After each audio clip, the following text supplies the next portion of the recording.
मी आता निप्पाणी देवगड राज्यमार्गावरती उभा आहे.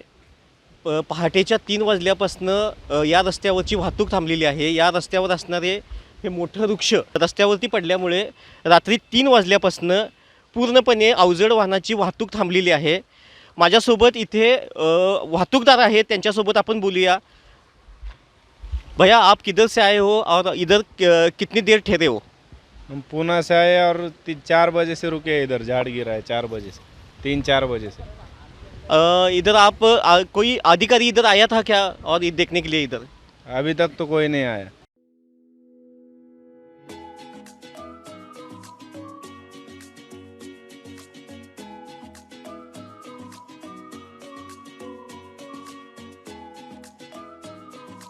हे प्रवासी आहेत आणि इथे काही स्थानिक नागरिकसुद्धा आहेत. त्यांच्याशी आपण जरासं बोलूया.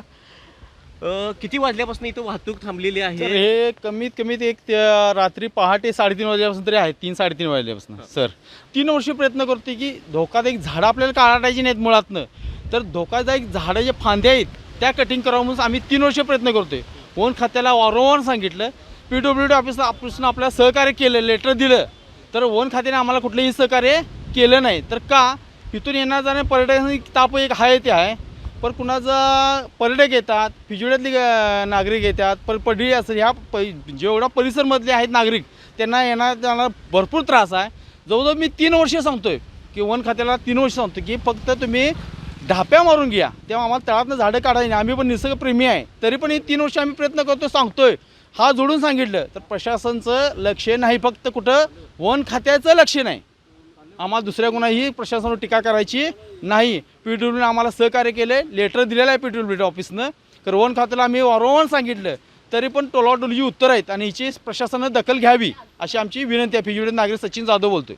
राधानगरीमधनं हा देवगड निप्पाणी राज्यमार्गावरती इथे एक फॉरेस्ट ऑफिस आहे. या फॉरेस्टच्या ऑफिसच्या समोरच हे मोठं असं वृक्ष पडलेलं आहे. त्यामुळं 3 वाजल्यापासून ही पूर्णपणे अवजड वाहतूक थांबलेली आहे. वारंवार इथले नागरिक असतील किंवा प्रवासी असतील, यांना इथं रस्त्याच्या दुतर्फा असलेल्या झाडांच्या फांद्यांचा काढून घ्या म्हणून वारंवार ते निवेदन देत आहेत. तरीसुद्धा येथील वन खात्यानं याच्याकडं कोणतंही लक्ष दिलं नसल्यामुळे ही आपत्ती ओढवलेली आहे. कॅमेरामन स्वप्नील कांबळेसह मी मिलिंद कांबळे. अशाच नवनवीन अपडेट पाहण्यासाठी आमच्या KK न्यूज चॅनेलला सबस्क्राईब करा.